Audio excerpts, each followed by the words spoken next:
This is Meg, Amy, Beth, and Joe.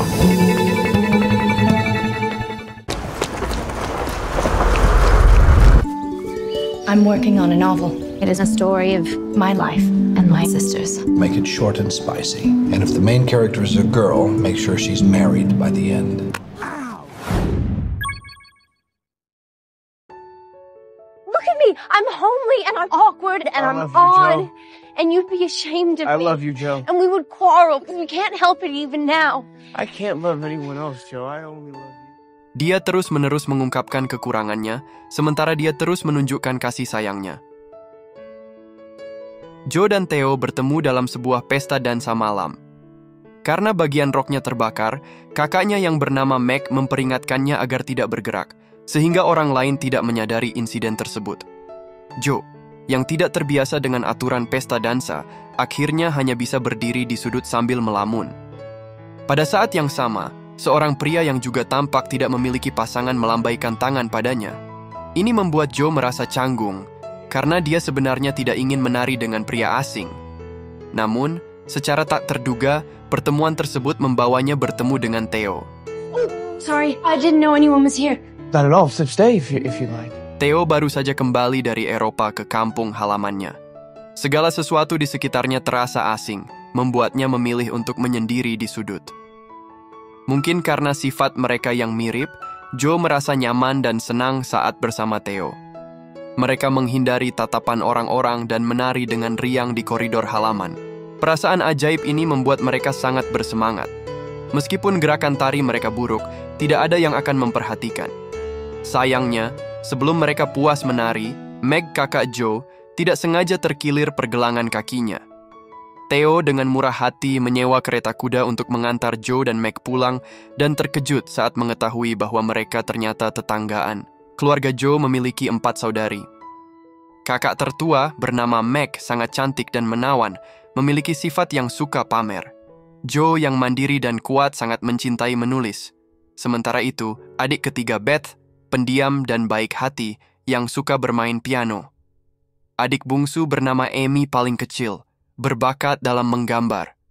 Karena ayah mereka dipanggil untuk berperang, satu-satunya yang tersisa di keluarga March adalah perempuan. Mereka tinggal di sebuah rumah kayu kecil yang sempit namun hangat. Sebelum berpisah, Theo berdiri di salju, melihat jendela rumah March dan merasakan kerinduan yang mendalam. Ia menyukai suasana yang sangat berbeda dari rumahnya sendiri. Meskipun keluarganya termasuk dalam kelas atas, rumah mereka terasa sangat sepi. Orang tua dan kerabatnya telah pergi karena berbagai alasan, meninggalkan kastil besar itu hanya dengan kakek dan guru privatnya bernama John. Pada pagi Natal yang pertama, ibu mereka membawa keempat putrinya pergi bersama. Mereka memberikan sarapan mereka kepada tetangga keluarga Hummel, meskipun mereka sendiri harus menahan lapar. Namun, mereka ingin tetangga yang lebih menderita bisa melewati musim dingin ini. Ketika mereka kembali ke rumah, mereka terkejut seolah-olah Santa Claus telah datang, meja penuh dengan hidangan lezat yang belum pernah mereka lihat sebelumnya. Semua ini adalah pemberian dari kakek Theo, yang juga sangat menyukai keempat gadis kecil itu. Kehadiran mereka membuat kastil tua itu terasa hidup kembali. Hubungan kedua keluarga menjadi semakin dekat, hingga Theo pun ikut bergabung dalam teater keluarga bersama keempat saudari tersebut. Ia bahkan memberikan setiap gadis sebuah kunci untuk membuka kotak surat rahasia yang tersembunyi di hutan. Loteng kecil rumah mereka pun menjadi panggung mereka. Pada malam hari, Theo mengundang Joe dan Meg untuk menonton pertunjukan teater. Adik bungsu mereka bernama Amy memohon dengan sungguh-sungguh agar diizinkan ikut karena ia sangat suka menghabiskan waktu bersama Theo. Namun sayangnya permintaannya diabaikan oleh kedua kakaknya. Selama pertunjukan, setengah perhatian Theo tertuju pada wanita di sampingnya. Begitu pula dengan John. Bedanya, John mendapat respons. Saat mereka meninggalkan tempat itu, sudah larut malam. Theo mengulurkan tangan, tapi malah dihantam keras oleh Joe. Jelas sekali Meg terpikat oleh John. Namun saat Joe berniat untuk mencatat kejadian malam ini, ia tidak bisa menemukan naskahnya. Ternyata, Amy membakar naskah Joe sebagai balasan. Amy tahu bahwa itu satu-satunya hal yang benar-benar penting bagi Joe dan ingin menyakiti kakaknya dengan cara itu. Mereka pun langsung bertengkar. Setelah itu, Amy terus meminta maaf, dan ibu mereka berharap agar kakak beradik itu tidak saling mendendam di kemudian hari. Don't let the sun go down on your anger. Forgive her. Help each other. And you begin again tomorrow. She doesn't deserve my forgiveness. And I will hate her. I will hate her forever. Bagaimanapun, kesalahan yang dibuat Amy terlalu bodoh, sehingga Joe bersumpah tidak akan pernah memaafkannya dan bahkan tidak ingin berada bersama Amy. Tepat saat itu, Theo datang menemui Joe untuk bermain seluncur di sungai beku. Mereka terus meluncur semakin jauh di sepanjang tepi sungai, menikmati kebersamaan yang langka. Di bawah cahaya matahari pagi, semuanya tampak begitu indah. Tiba-tiba, mereka mendengar Amy berteriak meminta tolong. Karena kurangnya pengetahuan, Amy terjatuh ke tengah danau yang membeku. Untungnya, Theo dengan cepat bereaksi, menarik Amy kembali ke permukaan es menggunakan ranting pohon. Jika tidak, Amy mungkin sudah pergi ke surga sebelum sempat mendapat pengampunan dari Joe. Atas kejadian itu, Joe merasa sangat bersalah. Jika sesuatu terjadi pada adiknya hari ini, Joe tidak akan pernah memaafkan dirinya sendiri. Namun, tidak semua orang dilahirkan dengan hati yang lapang.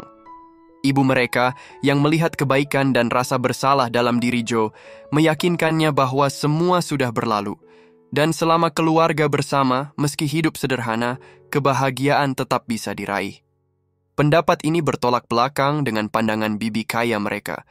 Sang bibi, yang hidup sendiri demi mempertahankan hartanya, selalu menyarankan Joe untuk menikah dengan pria kaya. Di zaman itu, kecuali mewarisi kekayaan suami, hampir mustahil bagi seorang wanita untuk hidup bebas atas usahanya sendiri. Ibu Joe yang mengatakan bahwa hidup sederhana tetap bisa bahagia, dianggap oleh bibi sebagai omong kosong yang menipu diri sendiri. Bibi itu bahkan berkata bahwa jika Joe bersikap baik, dia akan membawanya ke Eropa sambil mencarikan pria kaya. Namun Joe tetap teguh pada prinsipnya. Joe ingin membuktikan bahwa cinta bukanlah satu-satunya hal yang bisa diandalkan oleh seorang wanita. Dengan usahanya sendiri, ia juga bisa meraih kebebasan dan penghargaan. Saat liburan, kakak tertua mereka Meg diundang oleh temannya untuk menghadiri pesta dansa. Sebelum berangkat, ibu mereka memberikan Meg perhiasan pertama dalam hidupnya. Joe menganggapnya menarik dan, dengan gaya berlebihan, berlutut di satu lutut untuk memberikan cincin buatan tangan kepada Theo, lalu pergi begitu saja tanpa memperhatikan bahwa Theo dengan hati-hati menyematkannya di jari manisnya.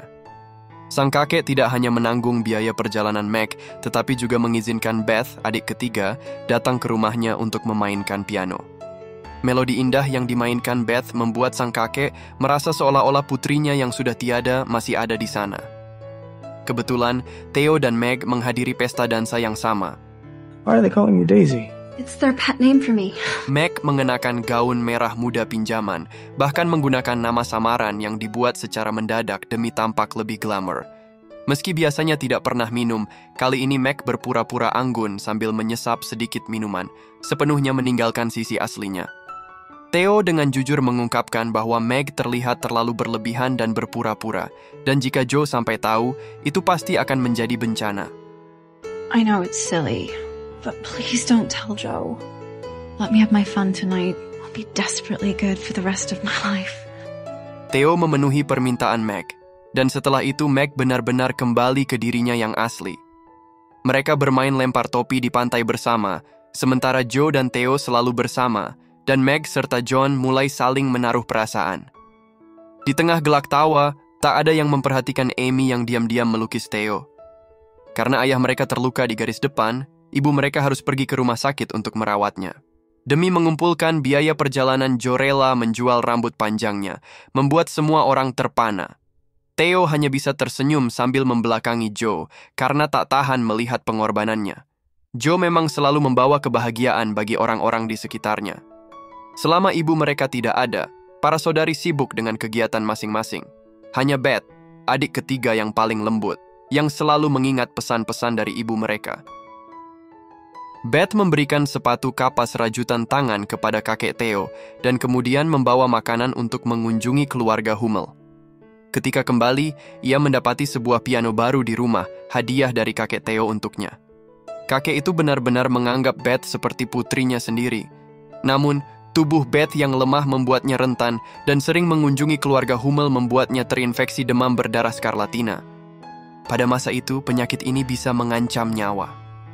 Untuk mencegah penyebaran virus, Amy ataupun adik bungsu dikirim ke rumah bibi mereka, sementara Joe dan Meg, yang sudah pernah terinfeksi sebelumnya, tinggal bersama Beth. Ibu mereka segera pulang dari rumah sakit untuk merawatnya. Beth yang baik hati dan lembut adalah penopang semangat keluarga mereka, dan tak ada yang ingin ia pergi. Mereka semua berjaga di sisinya sepanjang malam. Please, please, just fight to the end and be loud and don't just quietly go away, Beth. Mungkin Tuhan mendengar doa Joe karena Beth secara ajaib pulih dan ayah mereka pun selamat kembali dari medan perang. Natal itu menjadi yang paling membahagiakan dengan semua orang berkumpul dan menikmati makan siang bersama seolah-olah mereka memang satu keluarga. Tak lama kemudian, tiba saatnya pernikahan Meg dan John. Joe merasa sangat takut. Ia tidak ingin sang kakak meninggalkannya. Dengan panik, ia memohon pada Meg untuk pergi jauh bersamanya dan tidak terikat oleh pernikahan. I want to get married. Why? Because I love him.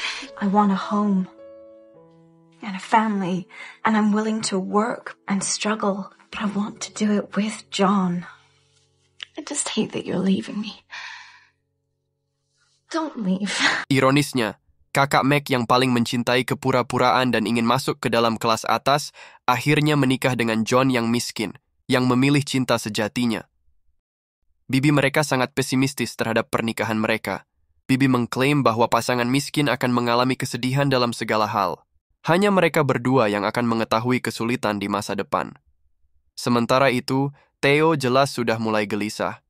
Mereka menjauh dari kerumunan menuju sebuah padang rumput yang indah, melihat ekspresi Theo yang seakan ingin berbicara tetapi ragu, dan yang paling ditakuti oleh Joe akhirnya terjadi. It's no use, Joe. Please Joe, we've don't. got to have it out. No, I have hey. loved you ever since I've known you, Joe. I couldn't help it. And I tried to show and you wouldn't let me, which is fine. No. But I must make you here now and give me an answer because I cannot go on like this any Hey, longer. please, I please gave up don't. billiards. I gave up everything you didn't like. I'm happy I did. It's fine. And I waited and I never complained because I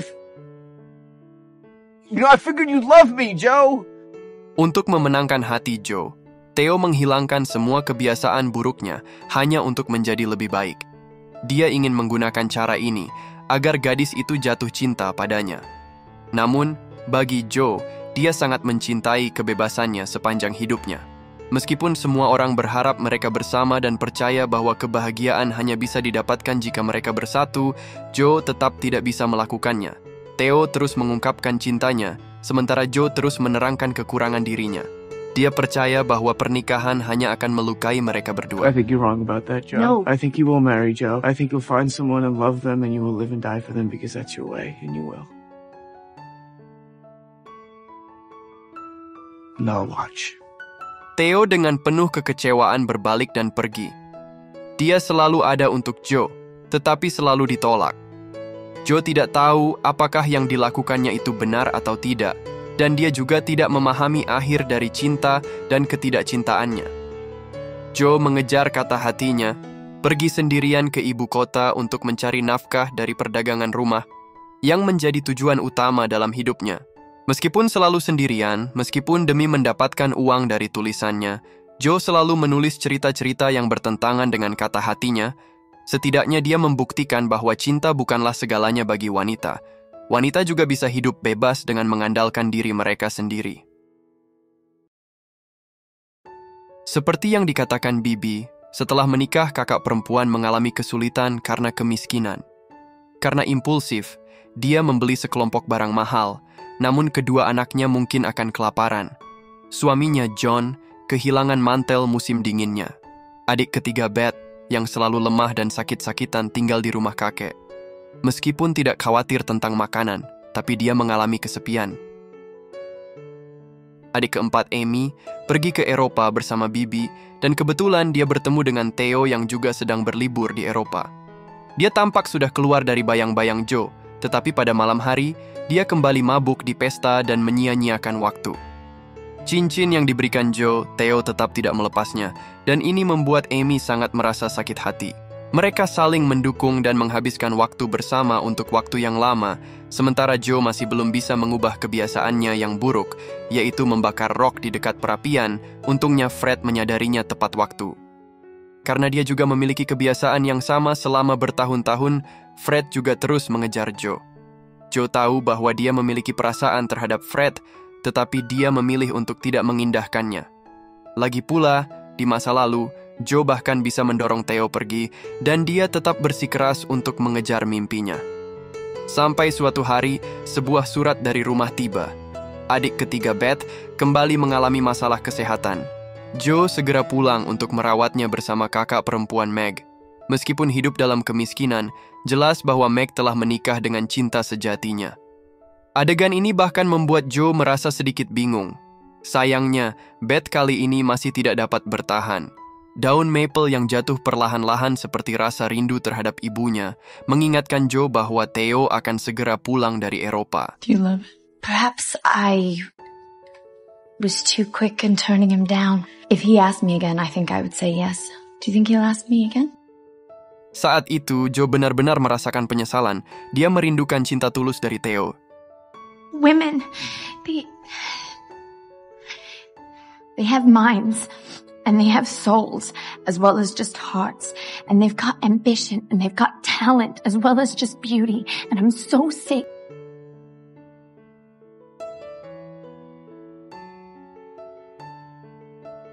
Di jalan menuju kesuksesan, kita seringkali berjalan sendiri dengan beban di pundak. Namun, terkadang kita berpikir, jika ada seseorang yang menemani kita, mungkin kita bisa melangkah lebih cepat.